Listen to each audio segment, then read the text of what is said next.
And I'm about to talk to you about something that is extremely personal, but I'm bringing this to light because it shows how extreme they are when it comes to keeping their people and controlling them.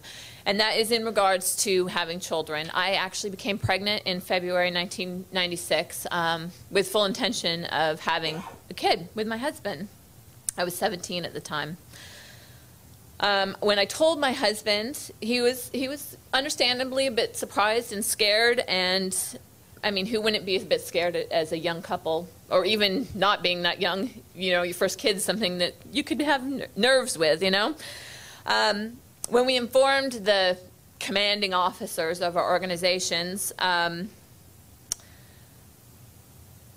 I was told by the commanding officer of my organization that she immediately started telling me that at this point the baby wasn't a baby. It was just tissue. And earlier, about a few months earlier, she had found herself pregnant, and in fact she hadn't realized she was pregnant until she was about 14 weeks pregnant and had gotten an abortion because it was the greatest good, quote unquote. She started pushing how important my job was, how it would be so detrimental to the organization if I were to leave, how neither me or my husband had any money, nor would we when we left if we had children. And after 2 days of this, of constant pressure and, you know, being threatened with the fact of if I left, I would have no money, I would have no life. There's, you know, most people, even at an older age, don't succeed. I had no schooling. There would be no way that I would be able to support a child. And that was what they were continually repeating to me. I know for a fact I would have been able to support a child if I had gone through with it. But after, you know, days of this, I conceded and had an abortion. And, you know, the other day, about a week and a half ago, I went in for a deposition, and the lawyer for the Church of Scientology actually asked me, actually he kept rewording questions to get me to say that I agreed to have an abortion. I never agreed to have an abortion.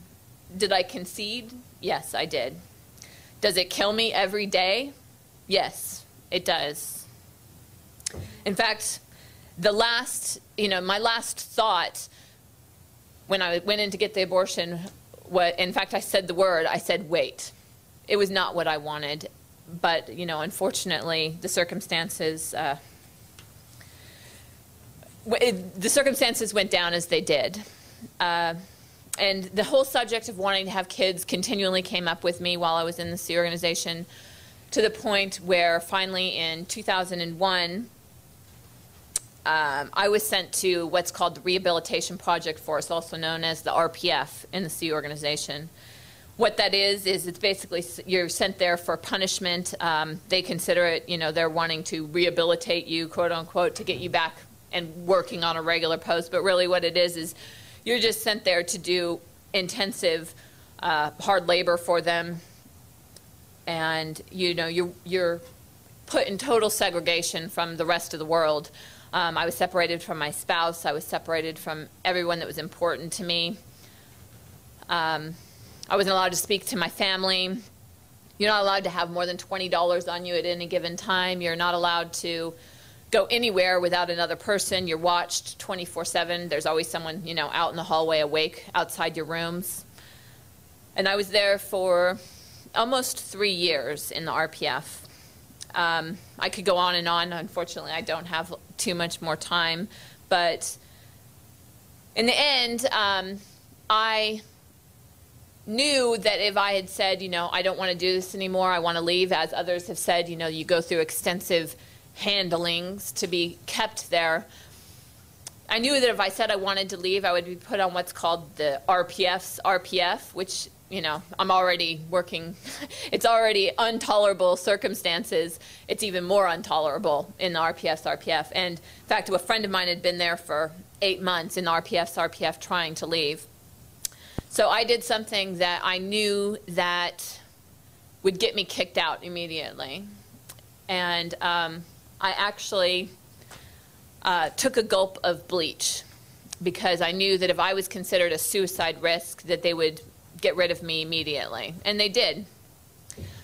I was not suicidal, but that was the extreme that I went to get myself out of there immediately. After I left the RPF, I actually still considered myself a Scientologist for several years. In fact, I paid, you know, what I think it was Mark mentioned, a $100,000 freeloader bill. I also had a bill from them saying I owed them $120,000 for the services that I had gotten while I was in the Sea organization. So after spending 13 years of working 100-hour weeks, I owed them money. And I actually paid them $10,000 after I left. And it took me about 4 years to realize that what happened there is not right, and somebody needs to do something about it. And that's why I'm here today, to start opening up people's eyes to what occurs in the Sea organization, because it's not right, and something does need to change. Thank you.